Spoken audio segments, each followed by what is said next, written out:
Hello guys, welcome है आपका गुरुजी विशाल education hub में। तो हमने एक सीरीज़ स्टार्ट करी थी जिसका नाम था HPGOIT 2026। तो जिसमें हम बात करेंगे क्लास 2 के बारे में। क्लास 1 हमने डिस्कस कर ली थी जो कि था आपका मोबाइल टेक्नोलॉजी के बारे में। और जो आज की क्लास रहेगी आपकी वो रहेगी ब्लूटूथ टेक्नोलॉजी के बारे में। ठीक है, सबसे पहले अगर आपने चैनल को सब्सक्राइब नहीं किया तो चैनल को सब्सक्राइब कर दीजिए। इसमें आपको JOIT का जो आपका एक फ्री वर्जन है वो सारा देखने के लिए यहाँ पे आपको मिलेगा। ठीक है, तो आज का जो हमारा टॉपिक है उसका नेम है आपका ब्लूटूथ टेक्नोलॉजी। तो ब्लूटूथ टेक्नोलॉजी में हम किन किन चीज़ों के बारे में बात करेंगे। आपका हिस्ट्री, कैसे ब्लूटूथ टेक्नोलॉजी आती है आपकी, उसके आर्किटेक्चर के बारे में, पिकोनेट और स्कैटरनेट आपका क्या होता है और उसके स्टैंडर्ड्स क्या होते हैं उसके बारे में हम यहाँ पे डिस्कस करेंगे। और एक बात आपने इतनी याद रखनी है कि ब्लूटूथ टेक्नोलॉजी जो है ये एक पर्सनल एरिया नेटवर्क का एक टाइप है ये। ठीक है, एक पर्सनल एरिया नेटवर्क होता है जिसमें हम पर्सनली किसी डाटा को शेयर कर सकते हैं one point two another point, उसी को ही पर्सनल एरिया नेटवर्क कहा जाता है।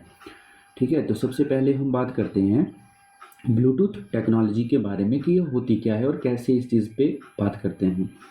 तो सबसे पहले आता है ये टाइप्स कौन सा होता है ये ब्लूटूथ। ये मैंने अभी भी आपको बताया, पैन पर्सनल एरिया नेटवर्क का ये टाइप होता है ब्लूटूथ आपका। ठीक है, और ये डेवलप्ड किसके द्वारा किया गया था, ये किया गया था एरिस्कन कंपनी के द्वारा।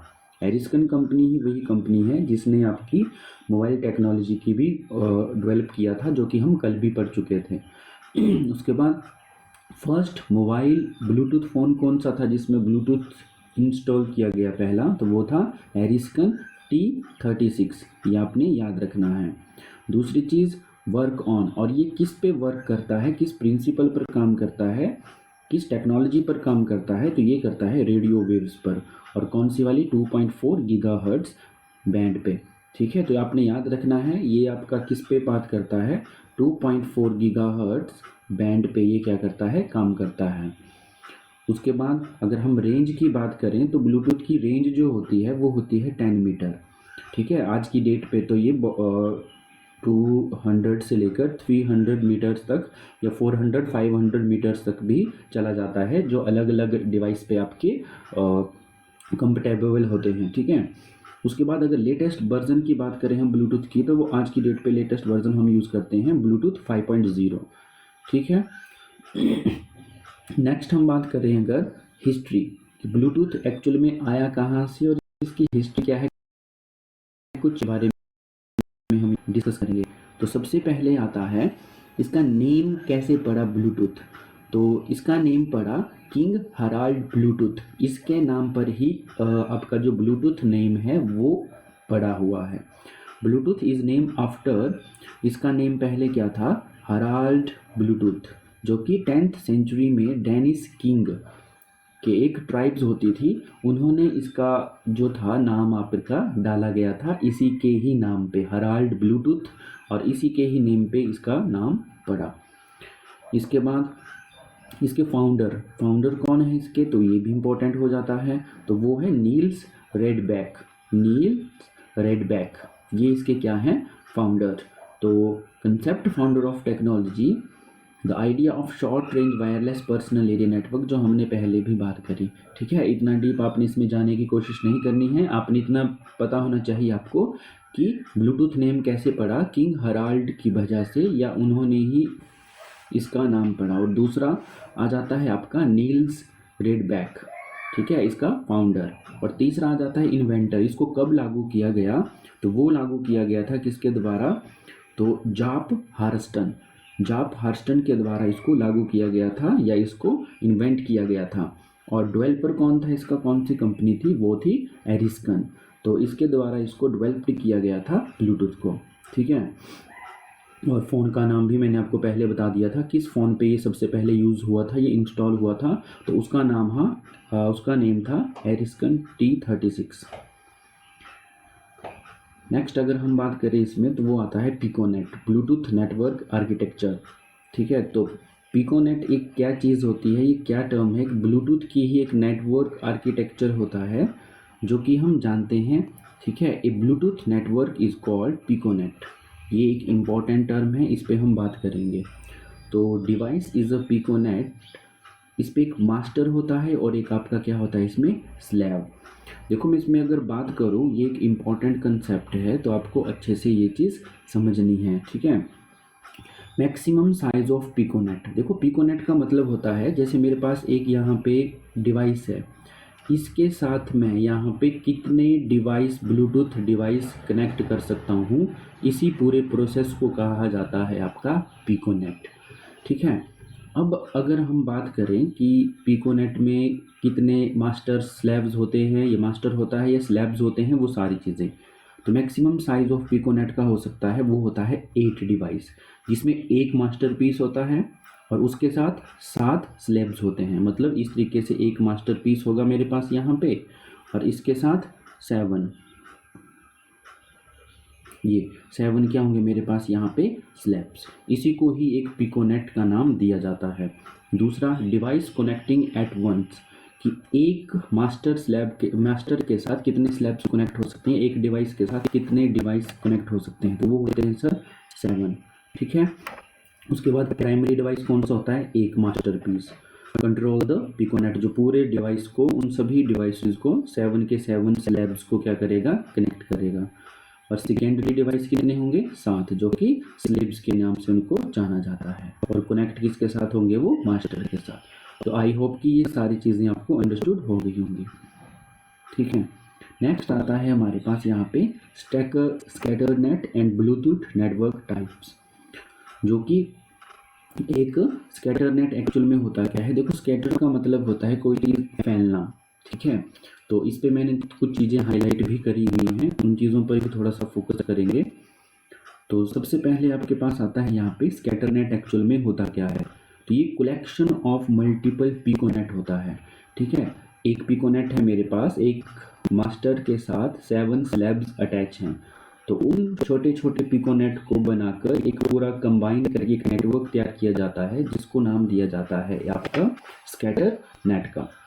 तो इसमें मैक्सिमम पिकोनेट इन अ स्कैटर वो कितने यूज़ कर सकते हैं हम यहाँ पे, ज़्यादा से ज़्यादा 10, ठीक है। इसका यूज़ किया जाता है लार्जर ब्लूटूथ नेटवर्क को बनाने के लिए, और पिकोनेट आर इंटरकनेक्टेड बाया ब्रिज नोड्स, और ये पिकोनेट किसके द्वारा अटैच किए जाते हैं, इंटरकनेक्ट किए जाते हैं, ये किए जाते हैं ब्रिज नोड्स के द्वारा, आपको ये पॉइंट याद रखना है। और a device can be master in one, slabs in another, जो कि हम पहले भी पढ़ चुके हैं। दूसरा आता है यहाँ पे एड होक नेटवर्क, ये भी एक इम्पोर्टेंट टर्म है कि एड होक नेटवर्क क्या होता है, तो Bluetooth which type of network, एक ब्लूटूथ का ही टाइप होता है एड होक नेटवर्क। इसमें क्या चीज़ें होती हैं, Bluetooth type of temporary peer to peer network with no fixed infrastructure, कि इसमें एक डिवाइस के साथ दूसरा डिवाइस, दूसरे के साथ तीसरा, इसमें कोई भी एक पर्टिकुलर आप बोल सकते हो पिकोनेट नहीं बनता है, ठीक है। इसमें जैसे भी रेंडमली इंफ्रास्ट्रक्चर तैयार किया जाता है उसको एड होक नेटवर्क किया जाता है। ऐड का मतलब होता है एक नेटवर्क को ऐड करना, तो इसमें कोई भी वो सारी चीज़ें नहीं होती, पीयर टू पीयर ये ऐड होते चलते हैं नेटवर्क, जैसे में एक डिवाइस के साथ दूसरा, दूसरे से तीसरा, तीसरे से चौथा, तो इस तरीके को ही, इस पैटर्न को ही कहा जाता है पीयर टू पीयर नेटवर्क, ठीक है। उसके बाद आता है आपका पर्सनल एरिया नेटवर्क, जो कि था पैन, जो कि हमने अभी पीछे भी पढ़ा। तो IEEE 802.15 स्टैंडर्ड पे ये काम करता है, और इसको नाम दिया जाता है short range personal wireless network, is also called pan. उसके बाद आता है मैनेट, MANET, तो मोबाइल एडहोक नेटवर्क के नाम से इसको जाना जाता है। इसमें क्या होता है, mobile device form dynamic wireless network, उसमें हम इसका यूज़ करते हैं। जैसे वायर ब्लूटूथ को अगर रेंज को ज़्यादा इंक्रीज़ करना हो तो हम मैनेट का यूज़ करते हैं, ठीक है। उसके बाद आता है एक टर्म आती है, यहाँ पे लिखा भी है, जिसका नेम है आपका ब्लूस नॉर्फिंग, ठीक है, ब्लूस नॉर्फिंग। तो ब्लूस नॉर्फिंग एक्चुअल में एक टर्म आती है जो कि एक सिक्योरिटी अलर्ट होता है ब्लूटूथ में, ठीक है। वो क्या चीज़ है, ये इंपॉर्टेंट है, इसको अच्छे से समझना। Unauthorised access to a Bluetooth device is called bluesnarfing, ठीक है। एक अनऑथराइज एक्सेस होता है, जैसे पिकोनेट के साथ सारे डिवाइस लगे हुए हैं, कोई थर्ड पर्सन ऐड होना चाहता है वहाँ पे और अनऑथराइज तरीके से, ठीक है, तो उसको एक आता है ब्लूटूथ नरफार्मिंग के नाम से उसको जाना जाता है। ठीक है, तो इतना आपको पता होना चाहिए कि ब्लूटूथ नरफार्मिंग क्या होती है। तो अनऑथराइज एक्सेस होता है एक ब्लूटूथ का, उसको कहा जाता है ब्लूटूथ नार्फिंग। ठीक है, नेक्स्ट आपका आता है स्टैंडर्ड्स। तो ये स्टैंडर्ड भी ब्लूटूथ के कुछ इंपॉर्टेंट हैं, तो इन चीज़ों पर भी आपको थोड़ा सा ध्यान रखना है। ठीक है, तो सबसे पहले हम बात करते हैं IEEE स्टैंडर्ड। IEEE स्टैंडर्ड का मतलब होता है कुछ जो जितने भी हमारे इलेक्ट्रॉनिक्स डिवाइस होते हैं उनको स्टैंडर्ड दिया जाता है, एक बैंड्स दिया जाता है, या बोल सकते हैं एक स्टैंडर्ड दिया जाता है, जिसके तहत ही वो सारे डिवाइसेस आपके क्या होते हैं, कनेक्टेड होते हैं। जैसे सबसे पहले मैं बात करूं कि पैन, जो कि हमने अभी पीछे भी पढ़ा, personal area network Bluetooth standard normal जो होता है, तो IEEE 802.15.1 इस पे काम करता है आपका। दूसरा IEEE 802.15 ये नॉर्मल पैन पे पर्सनल एरिया नेटवर्क पे काम करता है। और IEEE 802.11 ये वाईफाई स्टैंडर्ड है। ठीक है, तो वाईफाई स्टैंडर्ड पे आपका कौन सा स्टैंडर्ड काम करता है, IEEE 802.11। उसके बाद कुछ क्विक फैक्ट्स हैं जो हमने अभी पीछे भी पढ़ा कि ब्लूटूथ नेटवर्क उसको क्या कहा जाता है, पिकोनेट। कनेक्टिविटी कौन सी होती है, पीयर टू पीयर या मल्टी पॉइंट। वर्क ऑन किस पे करता है, ये रेडियो वेव्स पे। मैक्सिमम पिको नेट साइज कितना होता है, 8 डिवाइस, 1 + 7, 1 आपका मास्टर और 7 आपका स्लेव्स। स्कैटर्ड मैक्सिमम कितने होते हैं, 10 पिकोनेट्स। उसके बाद लास्ट वर्जन इसका क्या है, लेटेस्ट वर्जन क्या है इसका, 5.0 ब्लूटूथ। और रेंज कितनी होती है, प्रॉक्सी 10 मीटर। ठीक है, तो आज के लिए ही इतना ही। तो ये सारी चीज़ें आपकी होती हैं ब्लूटूथ टेक्नोलॉजी पे ख़त्म। ठीक है, तो चैनल को आपने कर देना है subscribe. And thanks for watching. Thank you.